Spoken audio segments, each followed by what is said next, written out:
SSC GD 2026 के new pattern के आधार पर हमने मैथ्स के 10 प्रश्न को लिए हैं। तो चलिए प्रश्नों को एक एक करके सॉल्व करते हैं। तो दो संख्याओं का अनुपात 2:3 है तथा इनका लघुत्तम समवर्तक 150 है। तो दोनों संख्याओं का योगफल ज्ञात करें। तो यहाँ पे दो संख्याओं का अनुपात है 2:3, तो 2 × 3 बराबर दो संख्याओं का गुणनफल बराबर लघुत्तम समवर्तक 150 गुना महत्तम समवर्तक होता है। महत्तम समवर्तक को x मानेंगे, ठीक है। x दोनों संख्या में गुना रहता है यहाँ भी, ठीक। अब x से x को काटेंगे, ठीक है।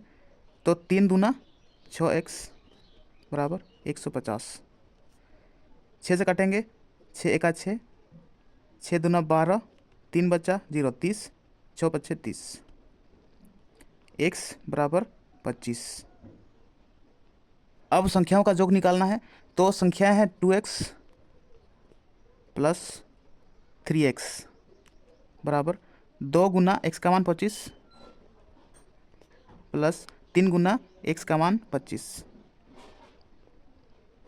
ठीक है, बराबर 50 प्लस 25 या 75 बराबर 50 50 100 125। यही आंसर होगा। अब नेक्स्ट क्वेश्चन में आते हैं, सरल करें। तो यहाँ पे a प्लस बी का whole square plus a minus b का होल स्क्वायर बट्टे a square plus b square के फॉर्म में दिया हुआ है, ठीक है। तो a प्लस बी का whole square plus a minus b का होल स्क्वायर बट्टे a square plus b square बराबर, तो यहाँ पर a प्लस बी का whole square plus a minus b का होल स्क्वायर बराबर होता है 2 × a square plus b square बट्टे में है a square plus b square. तो a square plus b square और a square plus b square काट देंगे, बच्चा 2। यही आंसर होगा। अब नेक्स्ट क्वेश्चन में आते हैं, यदि a अनुपात b बराबर 2:3 तथा b अनुपात c बराबर 4:5 हो तो a अनुपात b अनुपात c बराबर व्हाट। तो यहाँ पे a b है और c अनुपात में है, ठीक है। तो a और b का मान है 2:3, 2:3 और b अनुपात c का मान है 4:5, b अनुपात c 4:5 है, ठीक। तो यहाँ पर 3 को c में घिसका देते हैं और 4 को a में घिसका देते हैं, 4। अब अगर तीनों में कोई संख्या अगर कटता है तो काटेंगे, नहीं कटता है तो गुना कर देंगे। तो 3 पच्छे 15, 3 चौके 12 और 2 चौके 8, तो 8:12:15, यही हमारा आंसर होगा। अब नेक्स्ट क्वेश्चन में आते हैं, 72 किलोमीटर प्रति घंटा की चाल से चल रही एक रेलगाड़ी एक खंभे को 9 सेकेंड में पार करती है। रेलगाड़ी की लंबाई मीटर में ज्ञात कीजिए, ठीक है। तो यहाँ पे रेलगाड़ी की लंबाई ज्ञात करना है। रेलगाड़ी की लंबाई यानी कि दूरी बराबर होता है चाल गुना समय, ठीक है। तो यहाँ पे चाल है 72 किलोमीटर प्रति घंटा, तो 72, लेकिन किलोमीटर प्रति घंटा है इसलिए इसको मीटर प्रति सेकंड में चेंज करना है। मीटर प्रति सेकंड में चेंज करने के लिए 5/18 से भाग किया जाता है, गुने समय है 9 सेकंड। अब काटेंगे, 18 चौके 72, ठीक है। 4 पच्छे 20, 20 9 180, 180 मीटर, ये आंसर होगा। तो यहाँ पर रेलगाड़ी की लंबाई 180 मीटर है। अब नेक्स्ट क्वेश्चन में आते हैं, एक वस्तु की कीमत में पहले 20% की कमी और फिर 30% की वृद्धि होती है, कीमत में कुल प्रतिशत परिवर्तन क्या है। तो यहाँ पे पहले 20% कमी यानी कि 100 में से 20 घटा देंगे तो 80 इंटू 30% की वृद्धि होती है बाद में, तो 100 में से 30 जोड़ देंगे यानी कि 130 बट्टे 100 माइनस 100 करना है, ठीक है। तो 0 0 2 0 काट देंगे, 13 8 104, 104 माइनस 100 बराबर 4% वृद्धि, यही आंसर होगा। अब नेक्स्ट क्वेश्चन में आते हैं, एक वस्तु का अंकित मूल्य उसके क्रय मूल्य से 50% अधिक है। अंकित मूल्य पर 10% की छूट देने के बाद व्यापारी को 350 रुपया का लाभ होता है। वस्तु का क्रय मूल्य ज्ञात कीजिए। तो यहाँ पे अंकित मूल्य यानी कि मार्क प्राइस MP बराबर CP बराबर और एस पी बराबर, यानी कि सेलिंग प्राइस, विक्रय मूल्य। ठीक है, तो यहाँ पर अंकित मूल्य उसके क्रय मूल्य से 50% अधिक है, तो अंकित मूल्य उसके क्रय मूल्य से, क्रय मूल्य अगर 100 रुपया है तो अंकित मूल्य है 150 रुपया।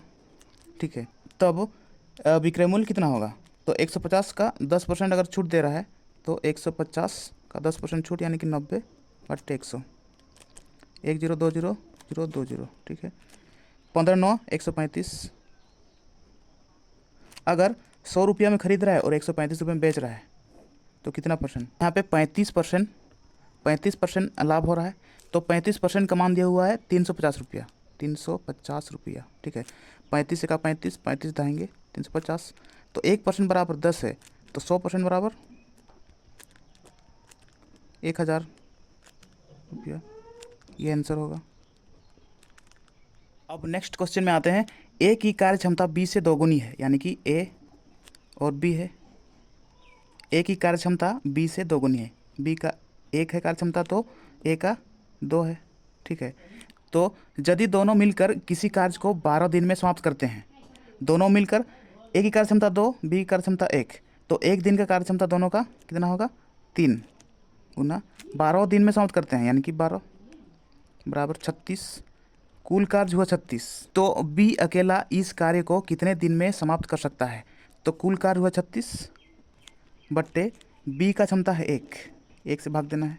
ठीक है, बी बराबर 1 36 से 36 यानी कि 36 दिन, आंसर। अब नेक्स्ट क्वेश्चन में आते हैं, 200 मीटर लंबी रेलगाड़ी 90 किलोमीटर प्रति घंटा की चाल से जा रही है, इसे एक खंभे को पार करने में कितना समय लगेगा। ठीक है, तो यहाँ पे समय बराबर होता है दूरी बटा चाल, तो यहाँ पर दूरी कितना है 200 मीटर, 200 मीटर है बट्टे 90 किलोमीटर प्रति घंटा, 90 किलोमीटर प्रति घंटा को मीटर प्रति सेकंड में चेंज करना है, तो 90 को मीटर प्रति सेकंड में चेंज करने के लिए 5/18 से भाग करना पड़ता है। ठीक है, बराबर 18 5 90, यानी कि 200 बटा 5 5 25, 25 8 200, यानी कि 8 सेकेंड, आंसर। अब नेक्स्ट क्वेश्चन में आते हैं, एक नाव की धारा की दिशा में चाल 9 किलोमीटर प्रति घंटा है तथा धारा के विपरीत इसकी चाल 6 किलोमीटर प्रति घंटा है, तो शांत जल में नाव की चाल ज्ञात करें। तो नाव की चाल, अगर नाव की चाल ज्ञात करना है तो धारा की दिशा में चाल 9 किलोमीटर प्रति घंटा प्लस धारा के विपरीत दिशा में चाल है 6 किलोमीटर प्रति घंटा बट्टा 2 से भाग करना है। ठीक है, बराबर 9 6 15 बट्टा 2 बराबर 2 7 14, एक बच्चा 10 में लगा 10, 2 5 10, यानी कि 7.5 किलोमीटर पर आवर नाव की चाल। अगर यहीं पर धारा की चाल ज्ञात करना होता तो धारा की दिशा में चाल 9 किलोमीटर प्रति घंटा माइनस धारा के विपरीत दिशा में चाल 6 किलोमीटर प्रति घंटा बट्टे 2 बराबर 9 में से 6 घटाएंगे तो 3 बचेगा बट्टे 2 बराबर 2 एका 2, 1 3 10 में लगाएंगे 10, 2 5 10, यानी कि 1.5 किलोमीटर प्रति घंटा होता। तो यहाँ पे शांत जल में नाव की चाल निकालना था, तो शांत जल में नाव की चाल है 7.5 किलोमीटर प्रति घंटा, यही आंसर। अब नेक्स्ट क्वेश्चन में आते हैं, किसी धन पर 10% वार्षिक दर से 2 वर्ष के चक्रवृद्धि ब्याज व साधारण ब्याज का अंतर 65 रुपया है, वह धन कितना है। ठीक है, तो इसका एक फॉर्मूला होता है अंतर बराबर P यानी कि मूलधन गुना R यानी कि दर बटा 100 का घात में टाइम। ठीक है, तो अंतर कितना है 65 बराबर मूलधन पता नहीं है तो मूलधन निकालना है गुने R, दर यहाँ पे 10% है, 10 बट्टे 100, टाइम कितना है 2 वर्ष, 2 वर्ष। ठीक है, 65 P इंटू 10 से 10 काट देंगे, 1/10 कितना बार है 2 बार ना 1/10। ठीक है, P 1/10 10 से 100, यहाँ 65 है, तो P बराबर 100 और 65 को गुना कर देंगे, यानी कि 6500, यही मूलधन होगा, यही आंसर। तो यहाँ पर इस फॉर्मूला का प्रयोग सिर्फ 2 वर्ष के लिए ही कर सकते हो, 3 वर्ष के लिए नहीं, ठीक है। तो अगर आपको वीडियो पसंद आया तो वीडियो को लाइक कीजिए और मैथ्सिक चैनल को सब्सक्राइब कीजिए और बेल आइकन को दबाइए ताकि इस चैनल पर आने वाला हर वीडियो का नोटिफिकेशन आप तक सबसे पहले पहुंचे। तो चलिए वीडियो को यहीं समाप्त करते हैं और मिलते हैं नेक्स्ट वीडियो में। तब तक के लिए अपना पढ़ाई करते रहिए, ख्याल रखिए अपना और अपने माता पिता का। धन्यवाद।